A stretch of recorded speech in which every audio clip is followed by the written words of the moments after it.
तो बच्चों हमने जो स्टेडी स्टेट में पढ़ा एक बार उसको क्या कर लेते हैं, समराइज कर लेते हैं स्टेडी स्टेट को। तो जो कैपेसिटर की चार्जिंग की स्टेडी स्टेट है तो उसमें पहली बात तो ये हो गई कि साहब जो VC है यानी कैपेसिटर के अक्रॉस जो पोटेंशियल ड्रॉप है that is EMF of battery,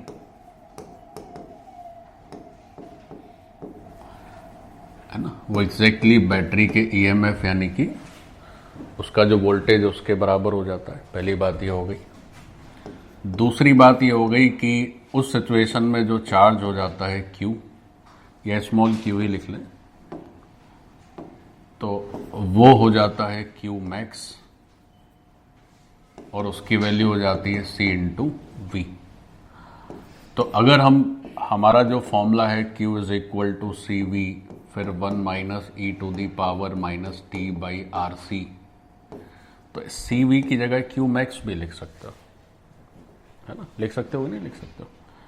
तो इसी फॉर्मूले को हम चेंज करके Q is equal to Q max और 1 minus e to the power minus t by RC भी लिख सकते हैं। तो आप ऐसे भी इस फॉर्मूले को दिमाग में रख सकते हैं, ठीक है। तो ये तीन बातें हमें हमेशा ध्यान रखनी है कि स्टेडी स्टेट का मतलब क्या है। अच्छा, अब जैसे ये तो सारी बातें Q के रिस्पेक्ट में हो गई कि Q का वैल्यू क्या है, तो आपने लिख दिया Q का वैल्यू। अच्छा, Q के फॉर्मूले में एक ये RC जो टर्म है ये भी बड़ा इंपॉर्टेंट है, इसको टाइम कांस्टेंट कहते हैं, तो इसके बारे में भी लिख लो। तो एक टर्म है टाइम कांस्टेंट, टाइम कांस्टेंट, तो बच्चों उसको टाउ से लिखते हैं, टाउ, ठीक। So what is time constant in RC circuit. देखो ये बच्चों जो T बाई RC का RC है ना, यही टाइम कांस्टेंट है, यही हमारा टाउ है। अच्छा, अब RC के बारे में पूछें कि साहब इसकी डायमेंशन बताइए, इसका यूनिट बताइए, तो मुझे लग रहा है ये सब आप खुद से कर पाएंगे। कैसे? जैसे T बाई RC है तो चूंकि ये एक्सपोनेंट है तो एक्सपोनेंट का तो डायमेंशन लेस होती है, तो अगर T बाई RC के बारे में देखें तो उसकी तो कोई डायमेंशन होनी नहीं है, सो दिस इज डायमेंशन लेस। अच्छा, T है तुम्हारा टाइम, तो अगर T टाइम है तो फिर RC भी क्या होगा, ये भी टाइम को ही ना रिप्रेजेंट करेगा, तभी तो डायमेंशन लेस होगा। तो अगर RC का यूनिट पूछोगे तो सेकंड हो गया, डायमेंशन पूछोगे तो कैपिटल T हो गया। यानी जो आप टाइम कांस्टेंट की बात कर रहे हैं, ये जो टाउ है हमारा, इस टाउ का यूनिट क्या लिखा जाएगा, यूनिट ऑफ टाउ। तो आप लिख देंगे जो समय का यूनिट है वही इसका यूनिट है, तो सेकंड्स लिख दीजिए। फिर डायमेंशन अगर पूछी जाए टाउ की तो आप क्या लिख देंगे, तो आप कैपिटल T लिख दीजिए। तो ये भी थोड़ा याद रखिए कि RC का मतलब हो जाता है टाइम कांस्टेंट, और इस तरह से ये सब ध्यान में रखा जा सकता है। तो दिस पार्ट इज डन। अब थोड़ा I के बारे में भी समझ लेते हैं। I को भी इसी तरह से एक फॉर्मूले के फॉर्म में लिख सकते हैं। जैसे Q लिखा है ना आपको, Q equal to CV 1 minus e to the power minus t by RC, वैसे एक फॉर्मूला करंट का भी आ सकता है। देखो करंट का फॉर्मूला कैसे आएगा, तो अगर करंट को हमें लिखना है तो जैसे I की वैल्यू क्या हो जाती है, dQ बाई dt।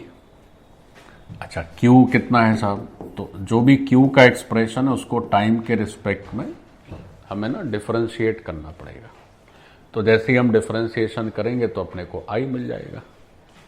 तो Q लिखते हैं आप CV 1 minus e to the power minus t by RC, ऐसे लिखते हैं। तो इसको क्या करते हैं हम लोग, अब डिफरेंशिएट करते हैं टाइम के रिस्पेक्ट में। तो I देखो क्या होगा, बच्चों ध्यान दीजिए कि ये सी वी तो बाहर है, तो एज इट इज बाहर आ जाएगा, और कांस्टेंट ही है तो वेरिएबल है नहीं। 1 का डेरिवेटिव होगा 0। ई की पावर समथिंग है तो वो ई की पावर समथिंग ही रहेगा। और फिर जो समथिंग पावर है, पावर को आप डिफरेंशिएट करेंगे टाइम के रिस्पेक्ट में, तो ये हो जाता है 1/RC, क्योंकि t का डेरिवेटिव क्या हो जाएगा 1। ठीक, तो अब अगर I का वैल्यू चेक करा जाए तो I का वैल्यू क्या होगा, देखो तो I का वैल्यू होगा CV, नीचे RC माइनस माइनस प्लस हो जाएगा, और e to the power minus t/RC। तो यहां से जो I की वैल्यू आई वो कितनी हो गई, हो गई V/R और e to the power minus t/RC। तो ये हमारा I का फॉर्मूला हो गया इन टर्म्स ऑफ t। ऐसे तो आपको बच्चों ये भी ध्यान में रखना है, जैसे हम लोग Q का फॉर्मूला याद रखते हैं वैसे हमें I का फॉर्मूला भी ध्यान में रखना है। तो अब देखो ज़्यादा संकट नहीं है ध्यान में रखने में, क्योंकि I वैसे भी B/R होता ही है। जैसे V = IR तो I V/R, और e to the power minus t/RC और दिमाग में रख लीजिए। So this is value of current at any time t।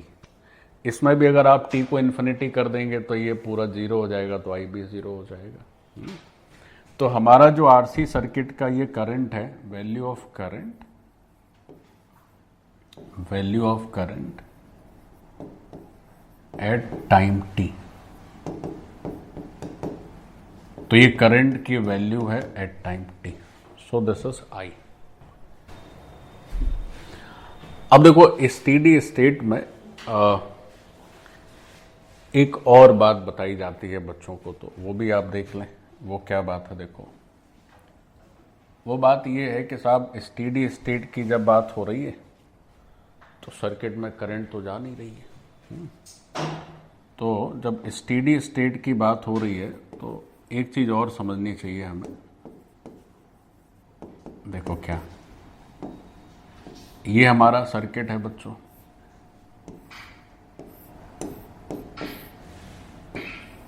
ऐसे अगर कोई करंट ही फ्लो नहीं कर रहा है तो आप ऐसे सोच सकते हैं कि ये ओपन सर्किट की तरह ट्रीट कर सकते हैं इसको, है ना। आप चाहे तो कैपेसिटर लगाएं ना लगाएं कोई फर्क नहीं पड़ रहा है, क्योंकि ओपन सर्किट हो गया तो वो सर्किट का कोई मतलब ही नहीं है, उसमें कोई करंट ही फ्लो नहीं हो रहा है। तो स्टेडी स्टेट में हमारा जो सर्किट है is like open circuit. Circuit कैसा है, ओपन सर्किट। और ओपन सर्किट का मतलब क्या है कि जब तक सर्किट क्लोज नहीं होगा तब तक कोई चार्ज फ्लो या कोई करंट फ्लो उसमें नहीं होता है। तो यहाँ पे कोई चार्ज फ्लो नहीं होगा। आप चाहें तो ये भी बना लें, आपको लगेगा सर आपने कैपेसिटर हटा दिया, कैपेसिटर भी बना सकते हैं, कोई दिक्कत नहीं। फिर सर्किट खोल दीजिए, कुछ हो ही नहीं रहा है। एक बार जो चार्ज फ्लो होना था हो गया, जितनी चार्जिंग होनी थी हो गई। लेकिन ये सारी चीज़ें ये आइडियल स्टेट की हैं बच्चों। अगर रियलिस्टिक देखेंगे तो हमेशा चार्ज फ्लो होगा, हमेशा करंट फ्लो होता रहेगा, हमेशा कैपेसिटर का चार्ज लॉस भी होता रहेगा।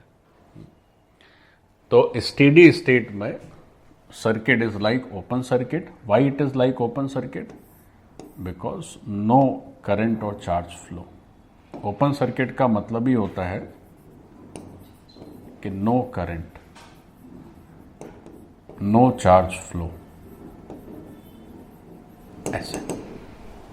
तो इस तरह से भी कर सकते हैं। So this was all about the basics of charging of capacitor. तो कैपेसिटर की चार्जिंग कैसे हुई, स्टेडी स्टेट क्या हुआ, कब तक चार्ज हुआ, कैसे चार्ज हुआ, तो और चार्ज होने के बाद क्या हुआ, वो सब हमने सीख लिया, है ना।